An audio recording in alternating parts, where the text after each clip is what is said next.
सभा के संभाग अध्यक्ष, दुर्ग संभाग के अध्यक्ष विप्लव साहू और सामाजिक कार्यकर्ता, मोटिवेशनल स्पीकर, चाहे शिक्षा के क्षेत्र की बात हो या स्वास्थ्य के क्षेत्र की, ऐसा कोई क्षेत्र न होगा जिसमें विप्लव साहू का जिक्र न हुआ होगा। राजनीति में उभरते हुए नेता के रूप में सामने आ रहे हैं। जिला पंचायत के सदस्य हैं, वर्तमान में सभापति, जिला पंचायत सदस्य के साथ साथ सभापति जैसे और तमाम कई संस्थाओं के साथ जुड़े हुए हैं। कुछ संस्थाओं में संरक्षक, हर तरह से विप्लव साहू अगर कहा जाए तो मल्टी टैलेंटेड भी कह सकते हैं या मल्टी डायमेंशन। वो हर एक विषय जिस पर फिट बैठते हैं, हर विचारों पर वो अपने बात रखने की मादा रखते हैं। आइए आज जानते हैं कि ओबीसी हैं विप्लव साहू जी, लेकिन ओबीसी के लिए वो कितना सोचते हैं और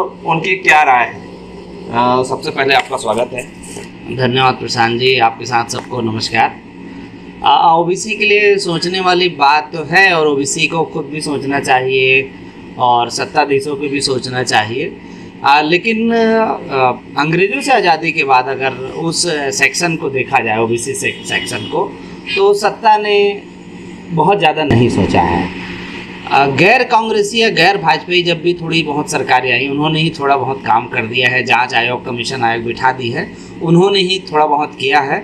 और वो थोड़े बहुत ने जो अनुशंसाएँ की थी, काका कालेलकर आयोग की रिपोर्ट कहें, वो तो रद्दी की टोकरी में डाल दिया गया गांधी सरकार के द्वारा। उसके बाद जब मोरारजी देसाई की सरकार आई तो उस समय जो है मंडल कमीशन बनाया गया था और मंडल कमीशन पूरा हुआ और उसकी रिपोर्ट आई और 1989 में जब लागू हुआ तो आज भारतीय राजनीति के अलावा प्रशासनिक क्षेत्रों में देखेंगे जो बहुत ज़्यादा बदलाव आया है, वो मंडल कमीशन का बड़ा योगदान है। और मेरे सम्मानित और इस देश के सबसे बड़े समूह ओबीसी भाइयों को, बहनों को, सम्मानित नागरिकों को मैं अनुरोध करता हूं कि वो मंडल कमीशन को बहुत सम्मानित ढंग से देखें, सोचें, अध्ययन करें, क्योंकि वो आज जो है उसमें मंडल कमीशन का बहुत बड़ा हाथ है। तो आज ओबीसी आकार में तो बहुत बड़ा है, लेकिन ताकत में बहुत छोटा है। तो मैं चाहता हूं कि मीडिया के माध्यम से, जागरूकता के माध्यम से आप हम सब ओबीसी को जगाने का काम करें। ओबीसी को ठीक, काफ़ी अच्छी बात कही कि ओबीसी को जगाने का काम करें। लेकिन देश का एक बड़ा तबका है ओबीसी, हर क्षेत्र में ओबीसी है। ऐसा कोई फील्ड नहीं होगा, ऐसा कोई स्थान नहीं होगा, जगह नहीं होगी जहाँ पर ओबीसी के साथी नहीं होंगे।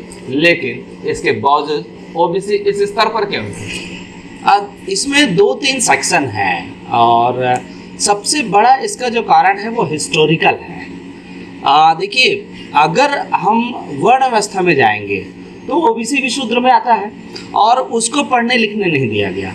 अब लेकिन अच्छी जगह, अच्छी पोस्टिंग में जब शुरू में इतिहास लिखने की बात आती है, शास्त्र लिखने की बात आती है, तो ओबीसी ने नहीं लिखा और उस इतिहास को खींच के हम आज में भी ले आए। प्रशासन, अंग्रेजों के शासन का लॉर्ड गवर्नर से लेकर अभी मुख्यमंत्री, न्यायपालिका, कार्यपालिका, विधायिका तक भी ले आए। तो पढ़े लिखे लोग जो थे, फॉरवर्ड लोग थे, अपर कास्ट थे, वो कब्जा जमा लिए और अपने अनुसार उन्होंने नीति नियम बना लिए। और जब पढ़ा लिखा ही नहीं है ओबीसी जो है 100 साल में अभी तक खास ढंग से, तो उसको प्रशासनिक क्षेत्र में, वाणिज्य व्यापार के क्षेत्र में, मीडिया के क्षेत्र में, टीवी के क्षेत्र में मौका ही नहीं मिला है। तो इसलिए ओबीसी हर जगह है, जनसंख्या में है, लेकिन लाभ के क्षेत्र में नहीं है। तो इस क्षेत्र में उसका आना जरूरी है।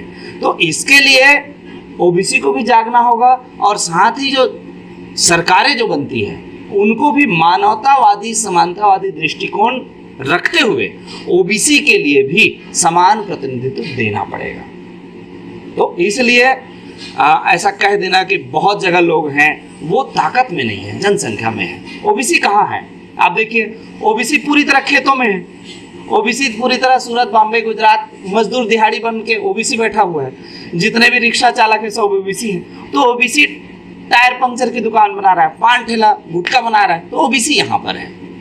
आप ओबीसी कलेक्टर को ढूंढिए, चिराग लेके ढूंढना पड़ेगा आपको।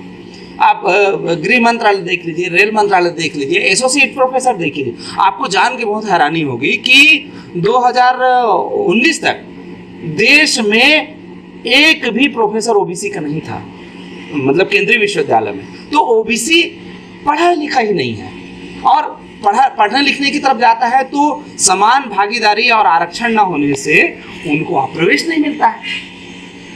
अब देखिए, बड़े बड़े परीक्षाओं में प्रवेश के लिए एंट्रेंस एग्जाम में लाखों करोड़ों रुपए लग जाते हैं। एक वैज्ञानिक बनना हो, डॉक्टर बनना हो, इंजीनियर बनना हो, तो ओबीसी खेत में जाने वाला कहाँ से 1 करोड़ डोनेशन देगा?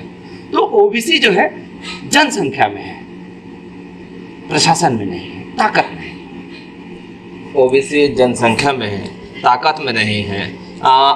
अभी जैसे आपने बताया कि आरक्षण की जो बात हुई, बाबा साहब ने पूरा आरक्षण, मुझे लगता, जहाँ तक मुझे समझ है और मैंने जितना पढ़ा, मुझे लगता है कि SC ST से पहले ओबीसी को आरक्षण है, लेकिन बावजूद ओबीसी को आरक्षण उतना नहीं मिल पाया। इसके पीछे क्या कारण लगता है?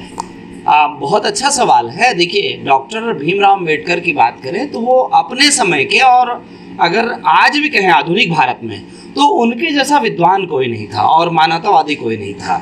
तो वो, उनको जब संविधान लिखने का मौका मिला, अद्भुत मौका मिला, तो वो 1931 का जो आंकड़ा था, जो अंग्रेजों ने जनसंख्या का आंकड़ा जो कराया था, उसको देखते हुए जान चुके थे कि इस देश में आधी से ज़्यादा जनसंख्या ओबीसी की है। तो उन्होंने अनुच्छेद 340 में पहले ही प्रावधान कर दिया गया कि उनको गिनती की जाए और जितने वो हैं उतना उनको प्रतिनिधित्व दे दिया जाए। उसके बाद जो धारा अनुच्छेद 341 और अनुच्छेद 342, पहला अनुच्छेद अनुसूचित जनजाति के लिए, उसके बाद 342 जो है अनुसूचित जाति के लिए। तो इस चीज को ओबीसी को समझना चाहिए कि हमको पहले दर्जे पर क्यों रखा है और ST SC से पहले क्यों रखा है, ताकि आप बड़े हो, आपका वहाँ कोई नुमाइंदा लड़ने वाला नहीं है। डॉक्टर अंबेडकर उस समय अकेले थे। उस समय जो ओबीसी के बड़े बड़े नेता थे, उसमें प्रधानमंत्री, गृह मंत्री, और भी आप इतिहास का आकलन करेंगे तो आपको मिलेंगे खुदाई में।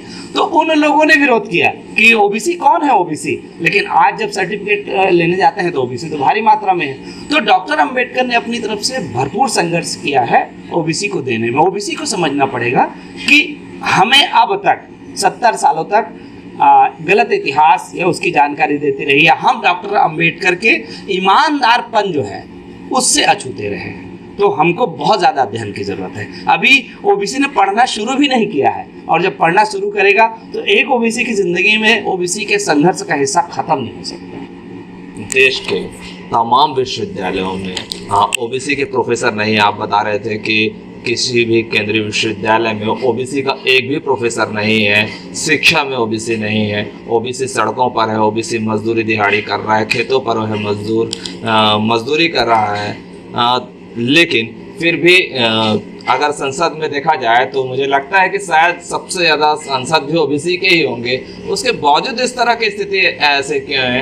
ओबीसी के तमाम बड़े संगठन भी हैं, फिर ओबीसी लगातार संघर्ष भी कर रहे हैं। फिर दिक्कत कहाँ पर है कि ओबीसी अभी तक इस स्तर पर है? आपके क्वेश्चन में दो पक्ष हैं। एक पक्ष जो है प्रोफेसर का, जो भारत की 40 केंद्रीय विश्वविद्यालयों में 2018-19 तक एक भी प्रोफेसर, एक भी एसोसिएट प्रोफेसर ओबीसी का नहीं था। अभी जो 2-4 प्रोफेसर आए हैं, अभी आए हैं, वो भी आज तक जैसे बड़े चैनल ने रिपोर्टिंग की थी, उसको इंडिया टुडे ने दिखाया था। ये एक पक्ष है और बहुत भयावह पक्ष है। लेकिन ओबीसी जो है शिक्षा का नहीं बन के खुश है, ओबीसी जो वार्ड बॉय बन के खुश है, ओबीसी जो है छोटे मोटे चपरासी वाले काम में खुश है।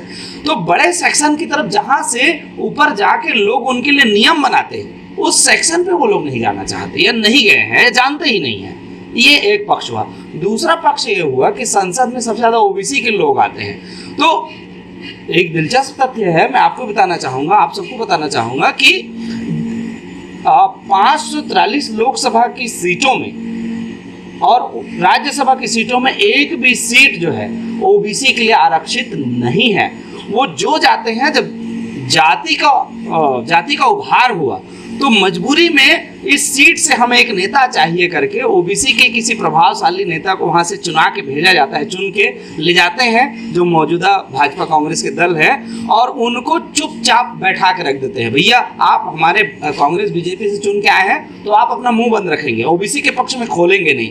अगर जिस दिन आपने ओबीसी का पक्ष खोला तो हम आपका पत्ता काट देंगे। और वो बेचारा सांसद वहाँ चुपचाप बैठा रहता है, वो ओबीसी के पक्ष में कुछ बोलता नहीं, समाज के वोट से चुनकर जाता है कि मैं आपकी जाति का हूँ, आपके समुदाय का जाति हूँ, समुदाय का हूँ करके, और उसको एक आध भवन एक आध और कुछ दे देता है और समाज झुंझुना हिलाता रहता है। जबकि उसका काम है कि ओबीसी के सेक्शन का सवाल संसद में उठाता, ओबीसी के रिजर्वेशन के प्रति मंडल कमीशन को पूरी की पूरी 40 अनुशंसाओं को लागू करने के प्रति काम करता।